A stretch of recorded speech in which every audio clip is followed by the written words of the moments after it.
So here we are on the top floor of the Courtauld galleries, and I have to say, and I'm looking at this wonderful display of French late 19th and early 20th century art, and in my opinion there is nowhere in the world where you can get the genius of France 1880 to 1905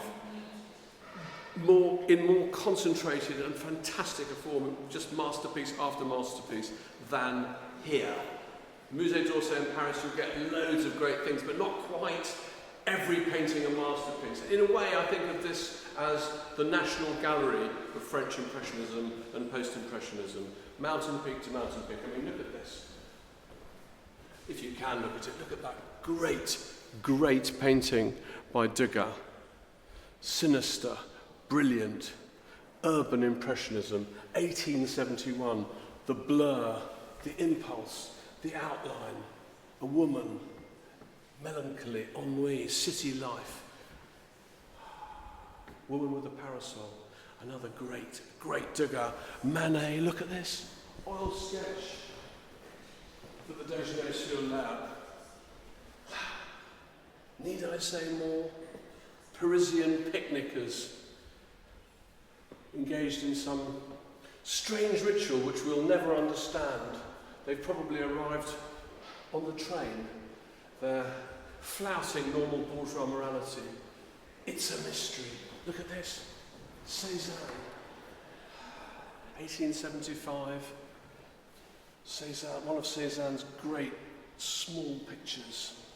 Foliage, blur, lack of focus, but total concentration, plunging you into this amazing, colour-saturated, verdant vision of nature. Look at this, look at this, look at this over here. Look at this. Who's this by? Renoir. And this to me is Renoir at his very greatest, the snapshot moment. It's almost as if this is what life looks like seen from a train.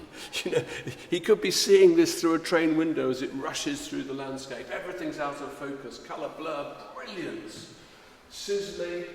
And here's a fantastic Pizarro.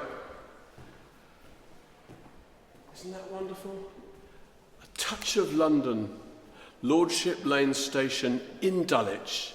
I bet you thought that was the French countryside, didn't you? And here's Boudin, Monet's teacher, the beach at Trouville.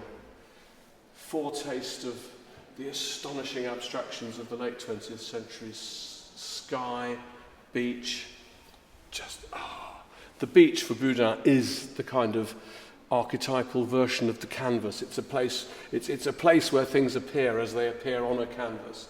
And I think what he loves is the sort of the strangeness of a beach, the surrealism of a beach, where you get, horses and carts, perhaps taking things to market, but then you also get these aristocrats who've come to the beach for their holidays, and you get the ships, and you get these wonderful clouds. This is everything that French painting is about, you will find here. Some of the greatest Cézannes anywhere to be found. Perhaps his greatest painting of the Mont Saint-Victoire, a painting about the dislocations of perception. All of Cézanne's genius is in that picture. Another great Cézanne. This is Cézanne teaching Picasso. Picasso said of Cézanne, what we love about him is his anxiety. So all of the tension and the stress and the weirdness of Cubism is to be found in that picture in advance. Look at that. Cubism, weirdness, the Demoiselle d'Avignon in the form of a sculpture. Another great phantasmagoric Cézanne. I mean, it just goes on and on, this space. Look, Cézanne's Cézanne's man with the pipe. Cézanne's Jardin Buffon.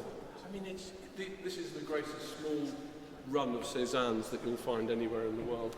Superb, supreme small pictures by Seurat, Georges Seurat, who painted the bathers at Agnières. Look at these, look at that.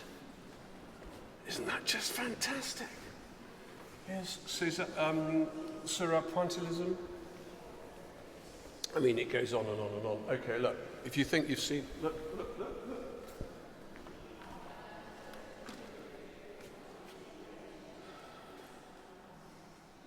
Vincent van Gogh just after he's cut off his ear and handed it to prostitute number 3, asking her to look after it for him, following a row involving his friend Gogh and a cutthroat razor. And there he is, reflecting on what on earth it was that came over him that night behind a Japanese print. But isn't that, I mean, what a document of what a life. And I haven't even got to the greatest painting in the room. I mean, there are the Monets, and I'm not going to talk about this, but this is the greatest painting in the room, because I've talked about it before, but, you know, that's why Karl Marx wrote Das Kapital, essentially. Exploitation of the worker, among many, many, many, many, many other things. But that's just a little capsule of some of the greatest things in the Courtauld galleries. This is the new display, the current display of their greatest things from the French 19th and early 20th century. But unbelievably rich. You could spend 2 hours just in these 2 rooms. So do it. Thank you for your company.